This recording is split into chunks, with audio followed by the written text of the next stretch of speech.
70s 80s 90s best generation. ಆವಾಗ ನಮಗೆ ಕಷ್ಟ ಏನಂತ ತಿಳಿಸ್ಕೊಟ್ಟಿದ್ದಾರೆ ನಮ್ಮ ತಂದೆ ತಾಯಿಗಳು. ಆ ಕಾಲದಲ್ಲಿ ನಾವು ₹1 2 ಪೈಸಾ 1 ಪೈಸದಲ್ಲಿ ಜೀವನ ಮಾಡಿದ್ದೀವಿ. I am talking about 1970. ಆವಾಗ 1 ಪೈಸಾ 2 ಪೈಸದಲ್ಲಿ ಅಕ್ಕಿ ಬೇಳೆ ಎಲ್ಲ ಬಂದ್ಬಿಡ್ತಿತ್ತು ನಮಗೆ. ಬೆಳಗ್ಗೆ ಎದ್ದ ತಕ್ಷಣ ಅಂಗಡಿಗೆ ಹೋಗಿ ಟೊಮೆಟೊ ಅಕ್ಕಿ ಬೇಳೆ ಎಲ್ಲ ತೊಗೊಂಬಂದು ಹೊರಗಡೆ ಕಸ ಗುಡಿಸಿ ನೀರು ಹಾಕಿ ತೊಳಿಬೇಕು ನಾವು. ಅದಾದಮೇಲೆ ನಾವು ಸ್ನಾನ ಮಾಡ್ಕೊಂಡು ಓದಿ ಮತ್ತೆ ತಿಂಡಿ ತಿನ್ಕೊಂಡು ಸ್ಕೂಲ್ಗೆ ಓಡಬೇಕು. ಆವಾಗ ನಮಗೆ ಸ್ಕೂಲ್ ಬಸ್ಗಳು ಒಂದೊಂದು ದೂರ ಮನೆ ಹತ್ರ. ಈಗ ಎಲ್ಲ ಮನೆ ಹತ್ರ ಮನೆ ಮೆಟ್ರೋ, ಮನೆ ಹತ್ರ bus stop, Rapido, Ola, Uber. ಅರ್ಥ ಮಾಡ್ಕೊಳ್ಳಿ. ಇವನ್ ನಾನು 1996 ನಾನು ಮದುವೆ ಆದ್ರೂ 2003-4 ಮೇಲೆ ನಾನು ಮೊಬೈಲ್ ನೋಡಿರೋದು. ಸೊ ಆ ಜನ್ರೇಷನ್ ಬೆಸ್ಟ್ ಜನ್ರೇಷನ್. ಆವಾಗ ನಮಗೆ ಸೆಕ್ಷುವಲ್ ಹರಾಸ್ಮೆಂಟ್ ಇರಲಿಲ್ಲ, ಇಲ್ಲ ಆವಾಗ ನಮಗೆ ಮೊಬೈಲ್ ಟೆಕ್ನಾಲಜಿ ಇರಲಿಲ್ಲ, ಸೋಷಲ್ ಮೀಡಿಯಾ ಇರಲಿಲ್ಲ, ತುಂಬ ಸೇಫ್ ಆಗಿದ್ರಿ ನಾವು ಆವಾಗ. ಬಟ್ ಇವತ್ತಿನ ಜನ್ರೇಷನಲ್ಲಿ technology the best technology, but ನಾವು ಬೇರೆ ರೀತಿಯಲ್ಲಿ ಇದನ್ನು ದುರುಪಯೋಗ ಉಪಯೋಗಿಸ್ಕೊಳ್ತಾ ಇದ್ದೀವಿ, ಅಷ್ಟೇ ವ್ಯತ್ಯಾಸ. ನೀವು ಕುಂತ ಜಾಗದಲ್ಲೇ ಗೂಗಲಲ್ಲಿ ಸರ್ಚ್ ಮಾಡಿದ್ರೆ ಏನು ನಡೀತಾ ಇದೆ ದೇಶದಲ್ಲಿ ಗೊತ್ತಾಗ್ತಾ ಇದೆ ನಿಮಗೆ ಅಲ್ವಾ.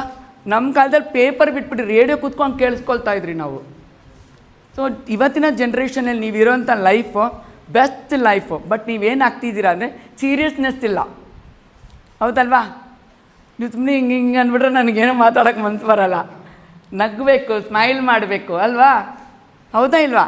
ನೀವೀಗ ಕುತ್ಕೊಂಡಿದ್ದೀರಾ, ಯಾವುದೋ ಲೋಕದಲ್ಲಿದ್ದೀರಾ. ನಾನು ಅಲ್ಲಿ ಕುತ್ಕೊಂಡು ನೋಡ್ತಾನೇ ಇದ್ದೆ, ಸರ್ ಎಷ್ಟು ಚೆನ್ನಾಗಿ ಎಕ್ಸ್ಪ್ಲೈನ್ ಮಾಡ್ತಾ ಇದ್ದಾರೆ. ಅವ್ರು ನಾಮಕ ಹೊಸ್ಕಿಗೆ ಹಿಂಗೆ ಅಂತ ಇದ್ದೀರಾ, ಬಟ್ ನಿಮಗೇನೂ ಹೋಗಿಲ್ಲ ಒಳಗಡೆ, ಹೌದಾ ಇಲ್ವಾ. ಹೋಗಿದ್ಯಾ ಒಳಗಡೆ, ಹೋಗಿದ್ಯಾ. ನಾನು ಆಮೇಲೆ ಪ್ರಶ್ನೆ ಕೇಳ್ತೀನಿ ಅವ್ರು ಏನು ಕೇಳಿದ್ರು ಅಂತ, ಸರಿನಾ.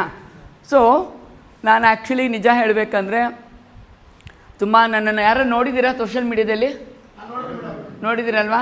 ಓಕೆ, ನಾನು ನಿಜವಾಗ್ಲೂ ಇದೊಂದು ಆಶೀರ್ವಾದ ಅಂತ ನಾನು ಹೇಳ್ಬೋದು.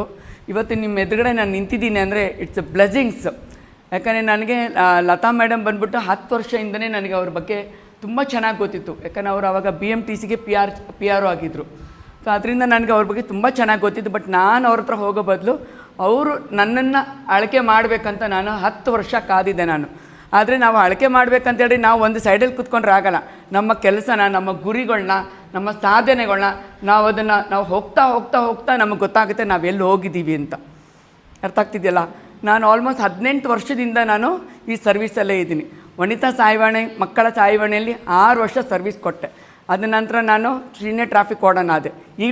ಈಗಲೂ ನಾನು ಸೀನಿಯರ್ ಟ್ರಾಫಿಕ್ ವಾರ್ಡನ್ ಆಗೇ ಇದ್ದೀನಿ. ಅದ್ರ ಜೊತೆಲಿ ಪೊಲೀಸ್ನವ್ರಿಗೆ ಟ್ರೈನರ್ ಆದೆ. ಅದ್ರ ಜೊತೆಲಿ ನಾನಲ್ಲಿ ನೋಡಿದಾಗ, ಮಕ್ಕಳ ಸಹಾಯವಾಣಿ, ವನಿತಾ ಸಹಾಯವಾಣಿ ನೋಡಿದಾಗ ಗಂಡ ಹೆಂಡತಿ ಸಮಸ್ಯೆಗಿಂತ ಮಕ್ಕಳ ಸಮಸ್ಯೆಗಳು ಜಾಸ್ತಿ ಆಗ್ತಾಯಿತ್ತು. ಮಕ್ಕಳು ಮಾನಸಿಕ ಒತ್ತಡದಲ್ಲಿ ಹೋಗ್ತಾಯಿದ್ರು. ಅಲ್ಲಿ ತಂದೆ ತಾಯಿ ಜಗಳ ಮಾಡಿಕೊಂಡ್ರೆ ಮಕ್ಕಳು ನೋವು ತಿಂತಾಯಿದ್ರು. ಆಗ ನಾನೇನು ಮಾಡಿದೆ, ನಾನು ಸ್ವಿಚ್ ಚೇಂಜ್ ಮಾಡಿಕೊಂಡೆ.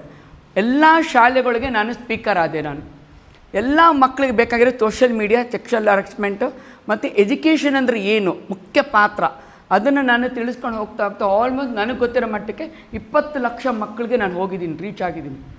ಅದ ನಂತರ ನಾನೇನು ಮಾಡಿದೆ, ಕ್ಯಾಬ್ ಡ್ರೈವರ್ಗೆ, ಟ್ರೈನರ್ಸಿಗೆ ನಾನು ಕೆಲವೊಂದು ಕಂಪ್ನಿಗೆ ನಾನು ಟೈಡಪ್ ಮಾಡಿದಾಗ ನನಗೆ ಅನಿಸಿದ್ದು ಏನಂತೇಳಿದ್ರೆ, ನಮ್ಮಲ್ಲಿ ಕೆಲವೊಂದು ನಿಯಮಗಳನ್ನ ಪಾಲಿಸ್ತಾ ಇಲ್ಲ. ಯಾಕೆ ಅಂತೇಳಿದ್ರೆ, ರಸ್ತೆಯಲ್ಲಿ ನಾನು ಡ್ಯೂಟಿ ಮಾಡಿದಾಗ ನಾನು ನೋಡಿದಾಗ ಸುಮಾರು ನಮ್ಮ ಡ್ರೈವರ್ಸ್ ಕುಟುಂಬದವರು ಅನುಭವಿಸ್ತಾ ಇದ್ದಾರೆ. ಸರಿಯಾಗಿ ಸಮಯದಲ್ಲಿ ಊಟ ಆಹಾರಗಳಿಲ್ಲ, ಸರಿಯಾದ ಸಮಯದಲ್ಲಿ ಅವ್ರಿಗೆ ಏನು ಮಾಡಬೇಕು ಅದು ಮಾಡ್ತಿಲ್ಲ, ತನ್ನ ಆರೋಗ್ಯನ ಹಾಳು ಮಾಡ್ಕೊಳ್ತಿದ್ದಾರೆ. ಅವ್ರು ನಂಬ್ಕೊಳ್ತಿರೋ ತಂದೆ ತಾಯಿ ಮಕ್ಕಳು ಹೆಂಡತಿ ಯಾವ ಮಟ್ಟಕ್ಕೆ ಹೋಗಬೇಕು. ಸೊ ಅದನ್ನು ನಾನು ಟ್ರೈನಿಂಗ್ ಸ್ಟಾರ್ಟ್ ಮಾಡಿದಾಗ ನನಗೆ ವೀಡಿಯೋ ವೈರಲ್ ಆಗಿ ರೀಚ್ ಆಗಿರೋ ಕಾರಣಕ್ಕೆ ನನಗೆ ಆ್ಯಕ್ಚುಲಿ ನನ್ನ ನಂಬರ್ ಎಲ್ಲೂ